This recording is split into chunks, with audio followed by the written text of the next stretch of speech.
Hello, everyone. Just wanted to touch base with you very quickly.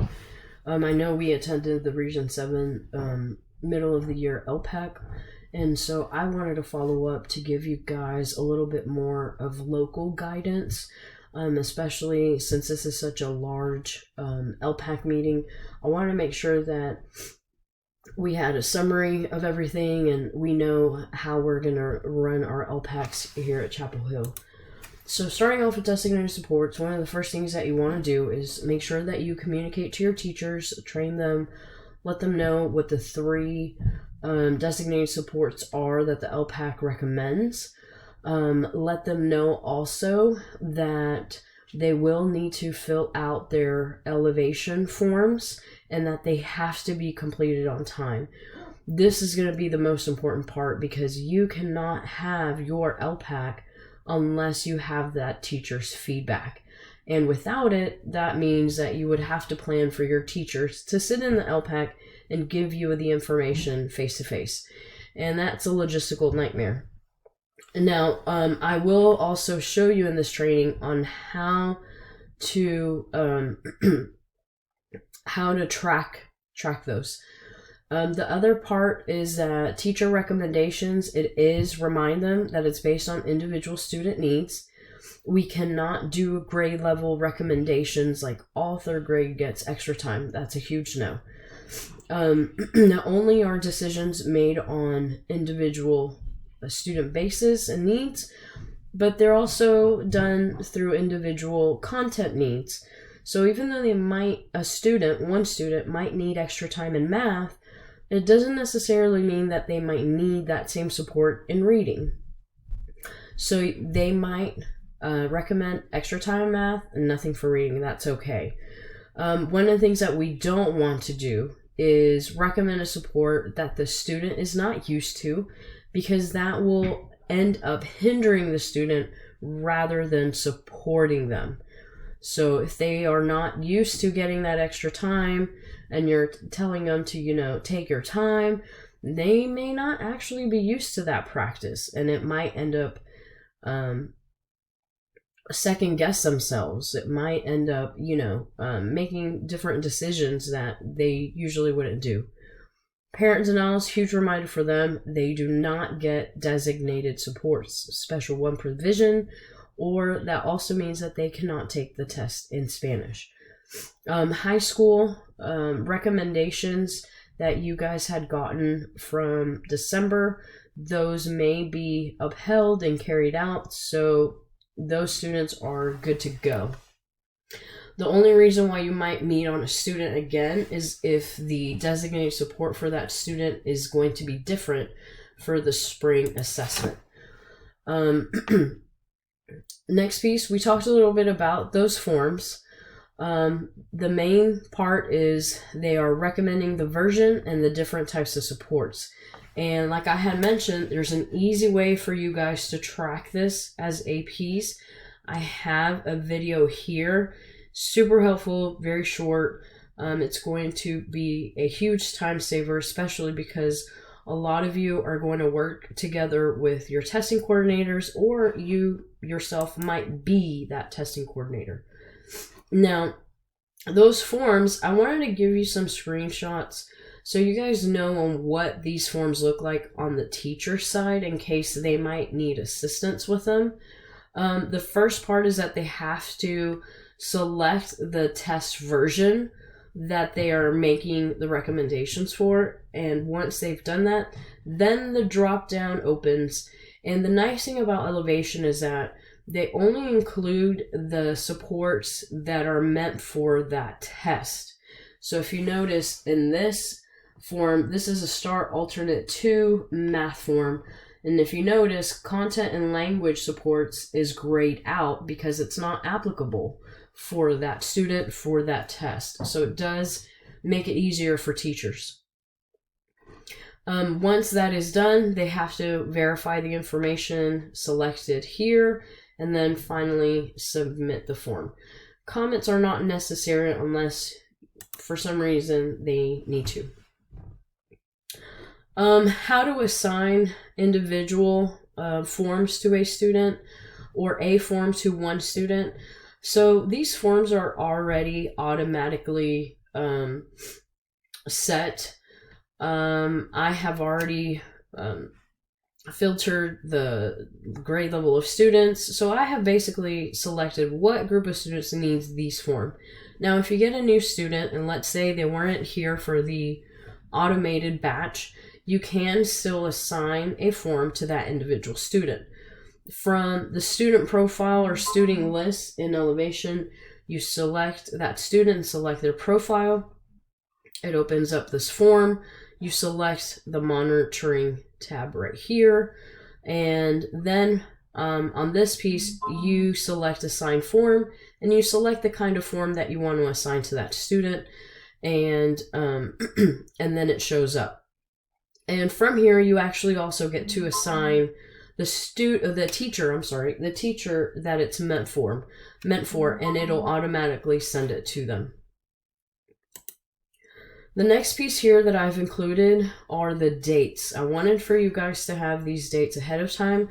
This is what I have shared at the principals meeting, so they are aware that as LPAC peeps that you guys are going to be touching base on with your teachers on several things. And that means that one of the pieces that you might need support on is going to be of reminding teachers to complete, and the importance of completing these elevation forms. So I laid out elementary at the top, high school at the bottom. I have the different testing dates for each of the contents. You have the dates of when these forms are going to be assigned automatically. In case you wanted to shoot them an email ahead of time, you may do that, and include also the due date for these forms. And this gives you an LPAC meeting date range. So of course, if you notice in the first field, you have from April 18th to the 29th. That's about 2 weeks out from this STAR test date. This is only a recommended range date. We are not bound by dates, but I wanted to help you guys have an idea of planning the logistics to just make it easier on you to have a starting point of planning. So if you want to do it on the 17th and you feel that's best for you, then please proceed that way. If you want to have it a little bit later, that's fine. I'm just trying to keep the balance between what TEA says, which is that we have to make these recommendations as closest to the testing date to allow for teachers to give students the opportunity of using these supports in a routine manner, and also give enough time to your TCs to gather the information that they need. So these range dates are a recommendation date. These due dates, however, are set. I want to try and stay away from changing these because it could mess things up. But so that's my little tidbit on that. So principals are already aware of these dates. If there are any issues, please let me know. I will be more than happy to look at it, but I cannot promise you that we can make changes. But I am definitely willing to have the conversation at least and be open-minded, and because sometimes other people have better ideas than what we come up with, and so I'm here for it. If it means that it's the best for the group, as long as we're still in compliance and we're still doing what we need to do, I'm okay with it. The next part is screenshots of where you need to go to have your meeting. So I hope that these are helpful. You're verifying your attendees, your details, and this is where the information comes to. This is where the information, the information that the teacher submitted, what it's going to look like on the LPAC side. So once teachers have submitted these forms, you are going to be able to preview it, and I recommend that you review the teacher's form ahead of time. So that way you can have brief conversations if you guys might know that student, and if you feel that it's okay, you guys may move on. Now, this next piece in the testing accommodations window, this is very important. Please do not reject these forms.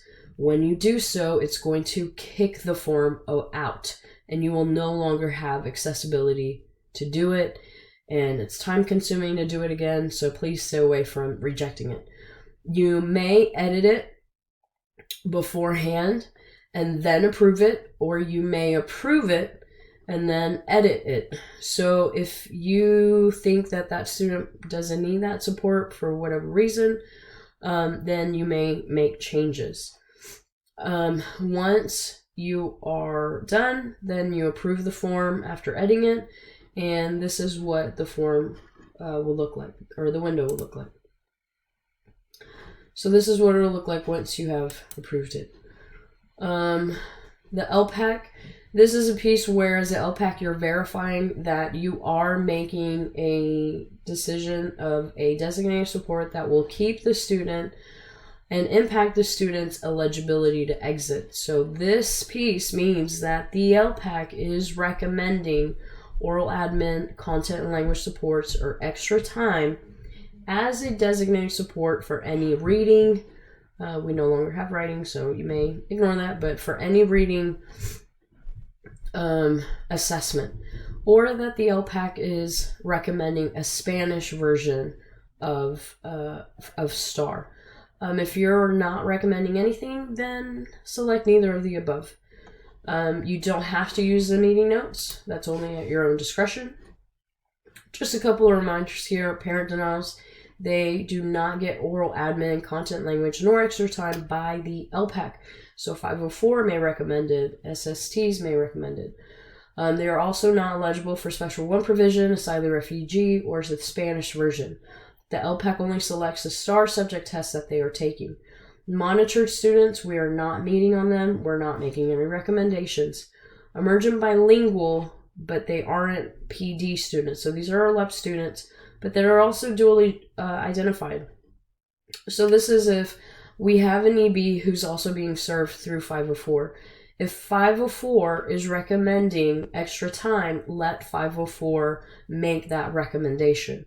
The LPAC doesn't have to follow up and make the same recommendation, because again, that might keep a student from being eligible to reclassify at the end of the year.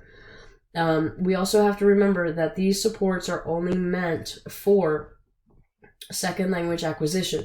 So if that is not an issue, then it is okay that the LPAC does not make that recommendation. More reminders.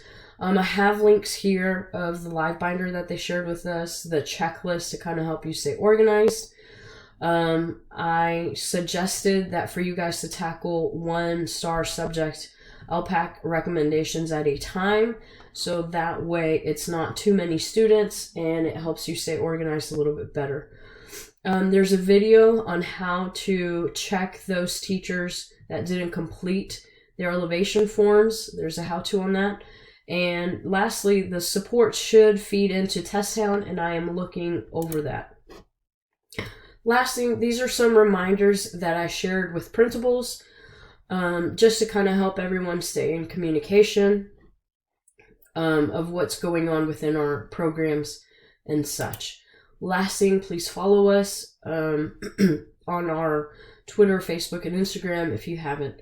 I appreciate you all. Please don't hesitate to contact me if you need further support. Thank you all.